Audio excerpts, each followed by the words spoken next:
Hello, and welcome to Hidden Jewels Among Us, where we find the many facets in life. If this is your first time here, welcome. I'm so glad you came to check out my channel. I appreciate that. If you like what you see, please give it a thumbs up because this helps my channel to grow and it helps YouTube to notice me a little bit more.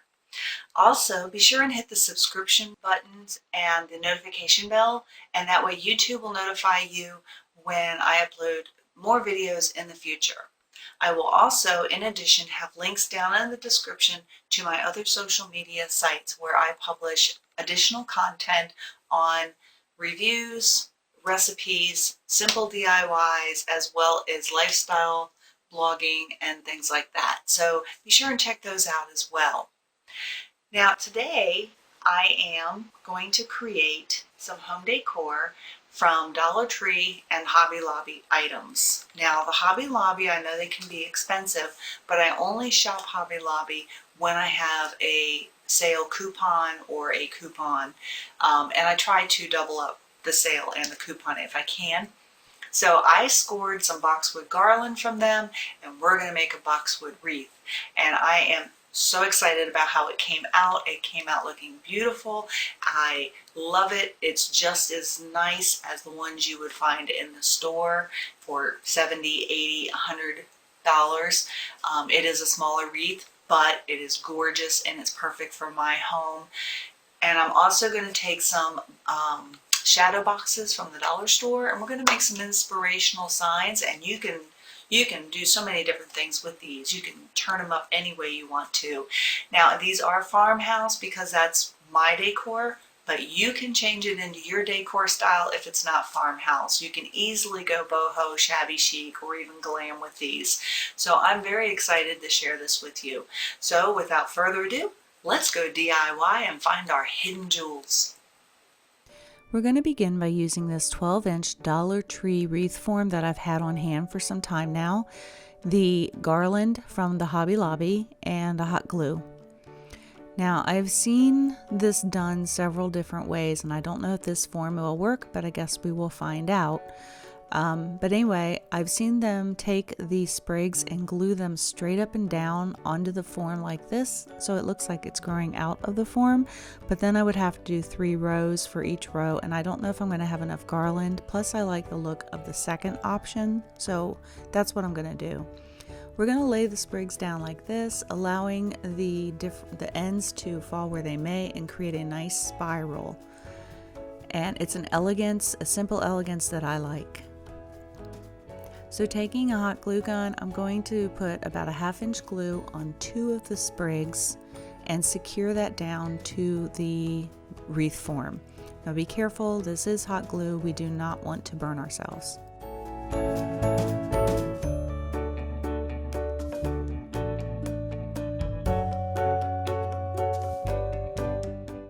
I'm sorry about the blurriness of my camera here, but I am going to take each additional sprig and I'm going to glue it approximately a 1/2 inch past the base of the previous sprig.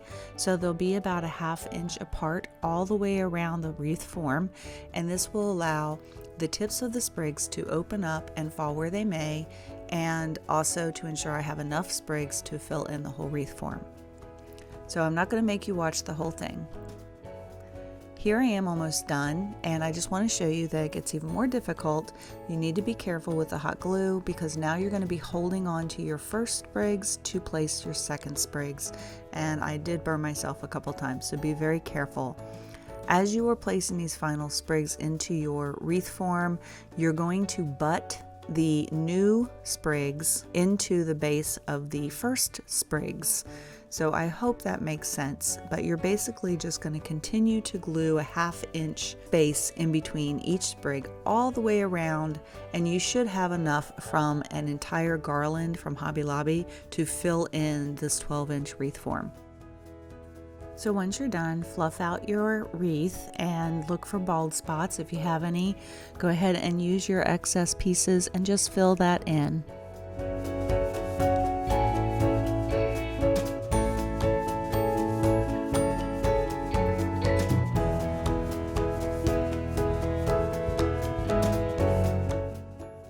after looking at this, I decided it did need something additional, so I went ahead and made a bow. Using some burlap ribbon that I had on hand. This ribbon is a little bit big and bulky for the size of my wreath, so I decided to fold in the edges to make it a thinner ribbon, but also more sturdy, so it will hold the wreath a little bit better. This is completely optional. Also, you can use any ribbon you want, or you can just actually hang it on a hook. The type of form that I used is very easy to hang on a hook or a nail.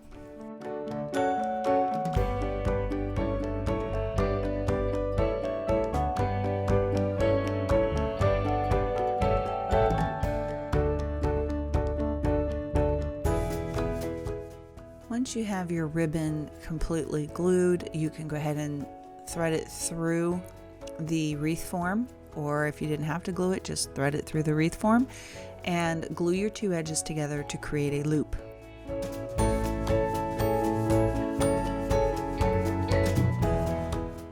To finish my hanger, I'm going to make a one-dimensional bow using some more of this leftover burlap ribbon that I have. I'm just eyeballing the size that I want and cutting the width of it.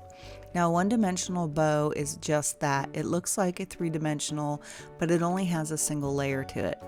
So actually it's got two layers with mine, but I am going to take a second piece and cut it about 2 inches shorter than the first one. I'm going to lay that centered on top of my first piece, flip it over, and we're going to tie it together with a piece of jute twine. Now you scrunch up the center and make sure that the outside edges are folded upwards, and you're going to just tie that nice and tight.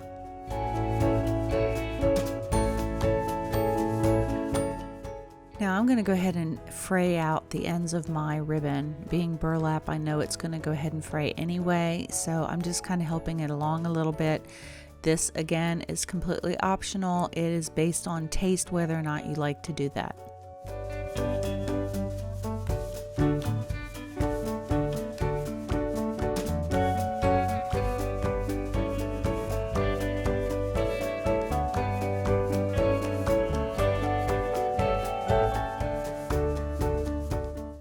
I'm going to take some more of this twine and I'm going to wrap the center, and that's going to give me the knot effect of the bow in the center, and it's going to bulk that center up a little bit to give it more texture.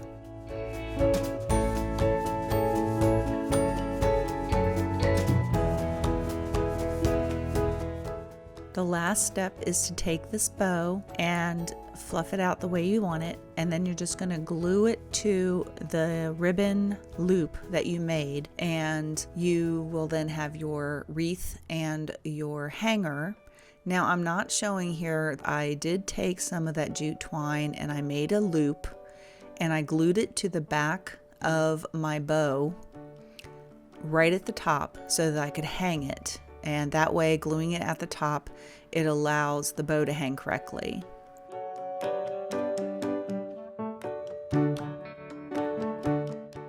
Next, we're going to take some of these shadow boxes from the Dollar Tree, and I'm going to make a couple of inspirational signs. Now, I'm only going to show you one for the sake of the video, but I am making 3 of these, and I'll show those towards the end. Also, I'm using Waverly Chalk Paint and a sponge brush from the Dollar Tree.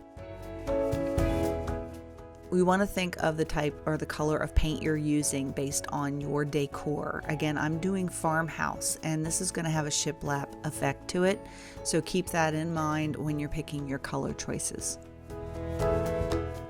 You're going to give your sign or signs a good base coat of this color that you're using. I had to do only a single coat, and it gave me enough coverage for what I wanted. Then you're going to take these craft sticks. Now I got mine from Walmart, but you can get these at the dollar store. But I use them so much, buying a larger box was beneficial for me. You're going to need 12 of these craft sticks per sign that you make if you're going to do a shiplap look. So I'm taking 5 at a time and I'm taping them together to hold them still, and I'm marking off just the ends where they curve, and we're going to cut off the curves on both ends of all of our sticks. Now again, I'm doing 3 signs, so for me that would be 36 sticks. If you're only doing 1 or 2, it's 12 per sign.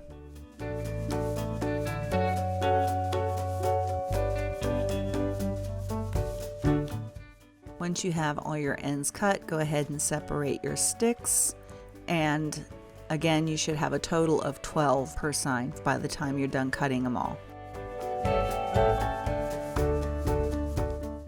Next, you'll take your 12 sticks, your sign, and hot glue, and we are going to begin the process of making a shiplap sign. Taking one of your sticks, you're going to line it up on the base and corner of your sign. Make sure that the ends that you cut off are fairly straight, and you're going to glue these sticks down to your sign.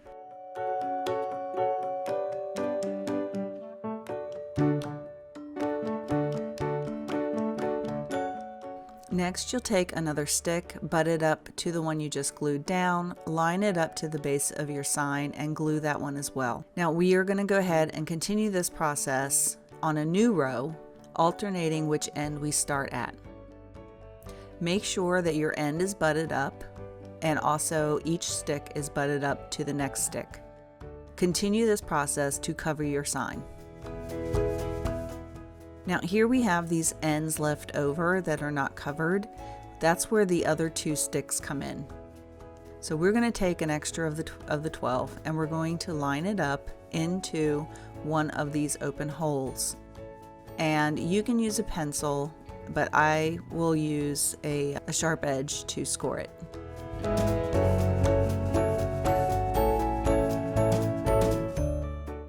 So once you've marked your piece of stick, you want to go ahead and just cut it to size, and again glue it down. You're going to do this all the way around your sign.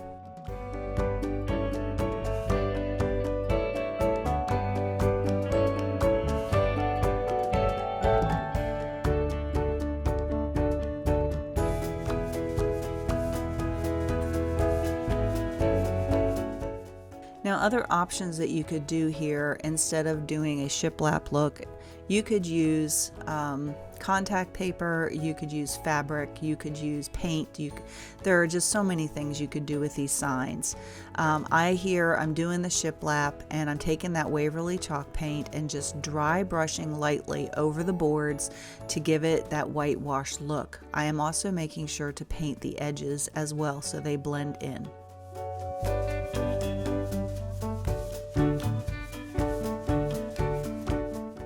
Now I have a silhouette machine that I make my stencils with, and I know not everybody has a silhouette or a Cricut, and that's fine. You can